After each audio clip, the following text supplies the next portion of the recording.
155 hours and 94 times played. Dang. Ladies and gents, on TV, here's how to vlog.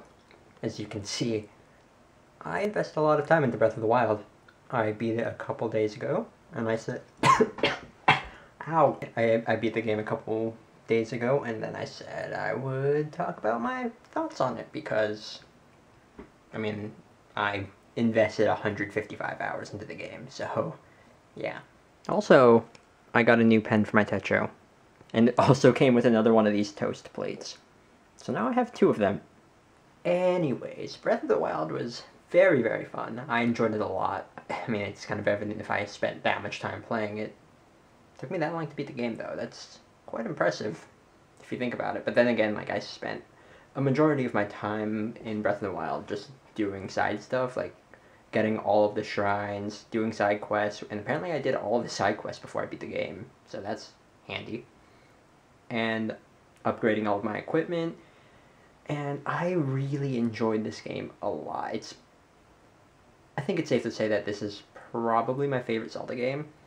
If not, then it's very, like, high up there alongside Wind Waker, because that's my favorite Zelda game. At least, no, I'm pretty sure Breath of the Wild is my favorite Zelda game. Getting the ability to explore, like, pretty much wherever you want is one thing I really enjoyed about the Zelda game. It gave me this weird, or this, yeah, it gave me this big sense of freedom that I don't think I've ever felt like it with any other Zelda games, except for maybe Wind Waker. But here, like, you can run around, climb. There's so much you can do in this game. It's really, really good. And the combat system, it took some getting used to, but I think I pretty much got the hang of it. Now, I wouldn't say I'm a big fan of the durability system. Maybe change it up a little, but then again, this is Nintendo's first time doing this with a Zelda game, so but if they could do some improvements to it, or like find a way to restore a weapon's durability before it breaks, I think that'd be pretty handy. And let's see, what else have I done in this game? I didn't complete the picture side quest where you just take pictures of like all the enemies, all of the items, whatnot. I didn't do that yet because there's a lot of things. I mean, I could do that now. I didn't 100% the game because I believe I'm missing all the Korok seeds. Like, there's like 900 in total, and I only have like 200 something. So, yeah, I might do that in my free time. Though I only need like 441 Korok seeds to make the most out of it, I guess. Let's see. I didn't kill all of like the mini bosses in the overworld because apparently you can get medals for doing that, like killing all of the Hinoxes, all of the stone taluses. I didn't do that yet. Like, I killed some of them, but not all of them. So there's that. And what else am I missing? I think that's it. But for the most part, I did everything I possibly could. So yeah, because I wouldn't say like I'm like a very big completionist when it comes to games, but I try to do as much as I can. Like, if I can't 100% a game, then like I'll just do what's available to me. So yeah, but I really enjoyed this game. What else? I know Matt wasn't a big fan of the story because he did watch me go through the ending, but I thought it was all right. I mean, he didn't get to experience like finding all the memories. Like, I just showed him some of them, and then he was there when I took down most of the divine beasts.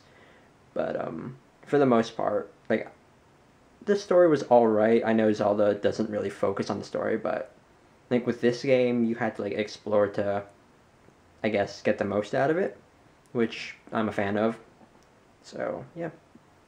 Now, complaints I do have besides the combat durability thing. I will say, like, when it comes to the enemies in the game, there isn't that much of a variety of enemies. I mean, there's like stronger variations of enemies that you fight, but like there's the bokoblins or bokoblins, however you say it. There's the moblins, octoroks. There's Lionels. There's Keys. There's Choose. I think that's about it. Oh, there's Stalfos. And there's the mini bosses in the overworld, but like other than that, I don't really. Oh, there's the Lizalfos as well, but like for the most part, there aren't that many. Like there isn't much variety of enemies, especially like once you get really familiar with the entire overworld. Oh, there's also Wizrobes, but anyways, yeah. Once you get familiar with the overworld, like there really isn't that much variety of enemies. Like you'll just be seeing the same things over and over again. So maybe there could have been more enemies. I don't know, but yeah.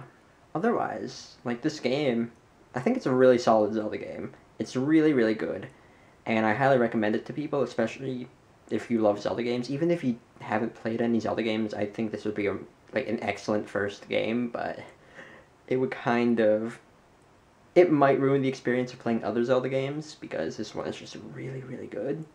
Not to say the other ones are bad, but this one is just, it's a lot different than other Zelda games. That's what I'm trying to say, because it doesn't follow the standard Zelda formula that most of the Zelda games have. So, yeah, this, I don't know why I keep on looking over to my gamepad because it's turned off, but whatever. But, yeah, I think that's pretty much it. So, those are my final thoughts on Breath of the Wild, I guess. But, yeah, it's a good game. And actually, I've been thinking, since I have the Wii U version, when I eventually do get a Switch, because I do plan on getting one, I can get the Switch version and use that for an LP of the game eventually. I mean, that'd be like far ahead into the future, but oh well. So, yeah, I guess I'll just end it off here and see y'all next time for another vlog. Later.